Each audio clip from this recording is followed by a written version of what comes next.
And ఈ cinema first చేసేటప్పుడు నాకు ఎప్పుడు కొత్త సినిమాలు చేస్తున్నప్పుడు ఒక కొత్తదనం ఉండాలి సినిమాలో, ఒక కొత్త బ్యాక్డ్రాప్ ఉండాలి. అంటే మన తెలుగులకు కానీ భారతదేశం కానీ సినిమా అనేది చాలా పెద్ద సోర్స్ ఆఫ్ ఎంటర్టైన్మెంట్. సో మీరందరూ నిజంగా ఏదైనా టైంపాస్కైనా ఏమైనా చేయాలంటే ఫస్ట్ సినిమా వైపు వెళ్తారు. అండ్ మీ హార్డ్ ఎర్న్డ్ మనీని మాకు టికెట్ కొని మాకు అలా రూపంలో మాకు ఇస్తారు.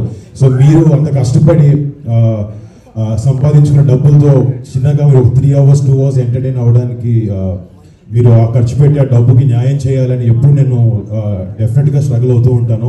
మీకు ఒక కొత్త కథలు ఇవ్వాలి, కొత్త స్క్రిప్ట్లు చూపించాలి అని ఒక ప్యాషన్ నాకు మా టీంకి ఎంతో ఉంది. అందుకే ఆపరేషన్ వ్యాలంటైన్ లాంటి ఒక సినిమా తీయగలిగాం. అండ్ తెలుగులో మొట్టమొదటి ఏరియల్ ఫిల్మ్ అవబోతుంది ఇది. అండ్ ఇందాక మీరు విజువల్స్ చూస్తుంటే చాలా కొత్తగా ఎడ్జ్ ఆఫ్ ద సీట్ కూర్చుని గూస్ బంప్స్ వచ్చే మూమెంట్స్ చాలా ఉన్నాయి సినిమాలో.